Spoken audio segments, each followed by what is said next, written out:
have emotions, because that's makes us human, and we're only just human.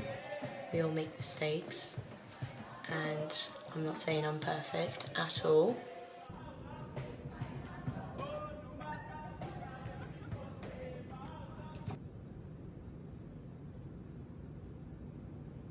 Peace and unity are ideals, aren't they? It comes from a change in individuals. I think people are wrong to assume that it's all of a sudden just going to happen, and we're going to be prancing around with lions and lambs, and there's going to be peace on earth. It's a process. It takes hard work.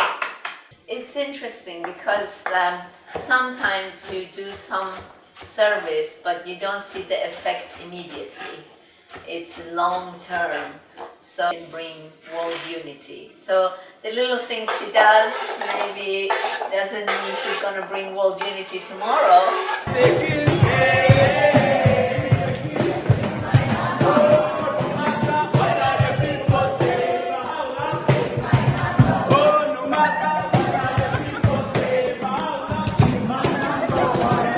She loved going partying and going out, but now she's changed her focus to be of service. I think she came to the realization that being as young as she is, being 20, that it wasn't that kind of fulfillment wasn't what she was looking for. She started talking about, volunteering with NGOs, social and economic programs, these kinds of things. She felt quite empty, I think, working a regular 9-to-5 job. If you ask her, did you have some difficult times? She'd say, yeah, there were some difficult times. But was it a suffering? How can I say it was suffering? This documentary is really focusing on tea. Yes. How tea brings people together, because they drink tea and chat about life and... Well, it is called community. That's why it's called community.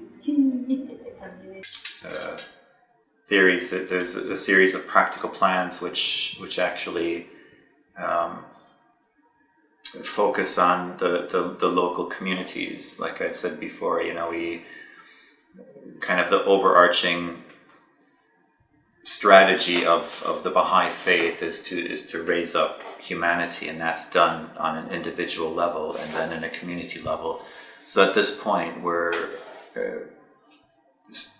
I don't want to say strategically, but the call to action throughout the Baha'i world is to help focus on community building and trying to become more engaged with social action and society building.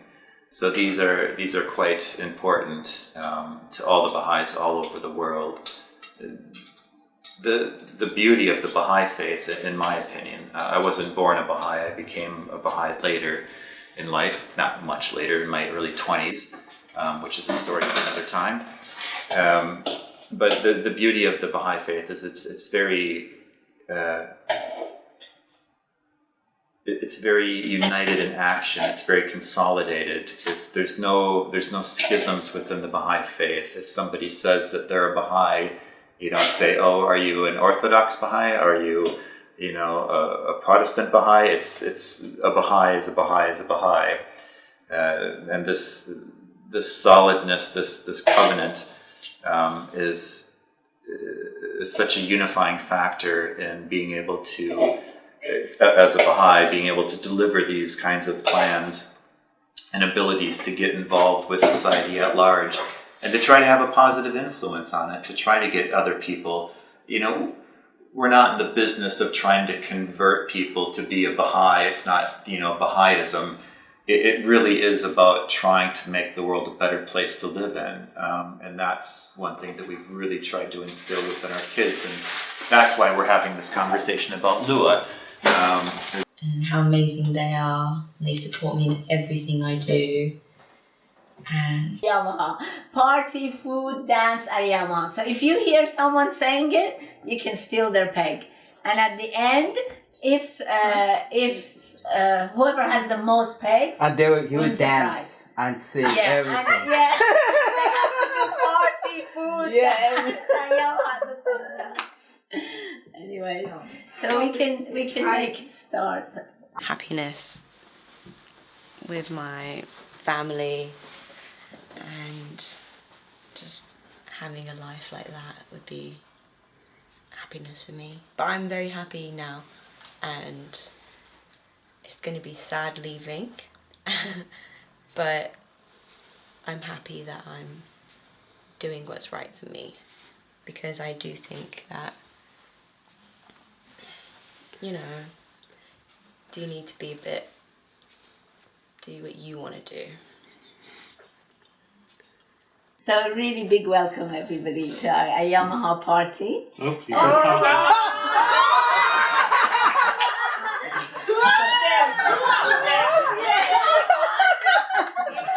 No, we start after you. Yeah, introduction. I can't Yes, miss it, yes. Thank you. Welcome to Beam. Welcome to Beam. Welcome to.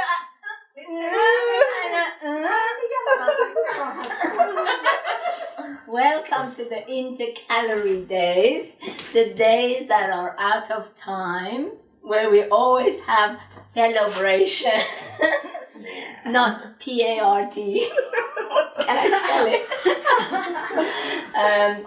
So we're going to have a couple of readings, and one of them is going to explain what intercalary days are. And we're going to have a few prayers. But I especially asked Mariam if she could say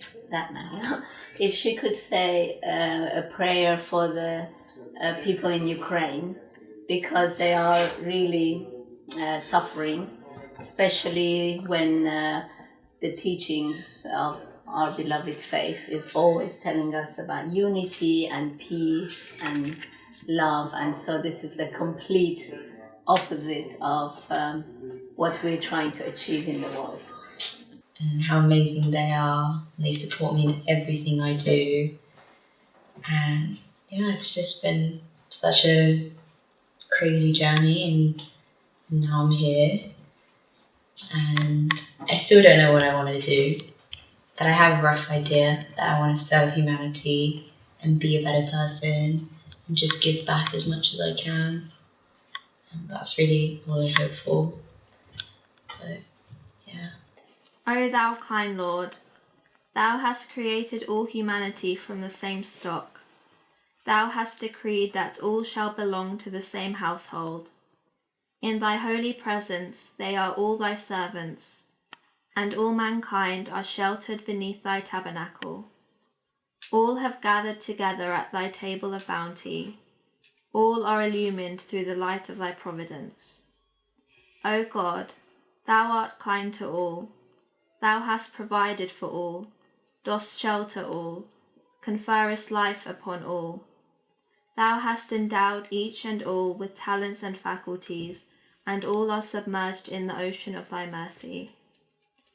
O thou kind Lord, unite all, let the religions agree and make the nations one, so that they may see each other as one family, and the whole earth as one home.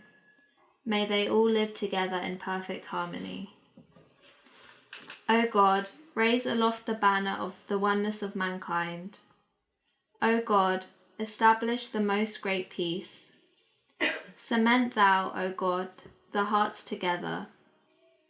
O thou kind Father, God, gladden our hearts through the fragrance of thy love. Brighten our eyes through the light of thy guidance. Delight our ears with the melody of thy word, and shelter us all in the stronghold of thy providence. Thou art the mighty and powerful, thou art the forgiving, and thou art the one who overlooketh the shortcomings of all mankind. Abdul Baha. Yeah, it's been an experience.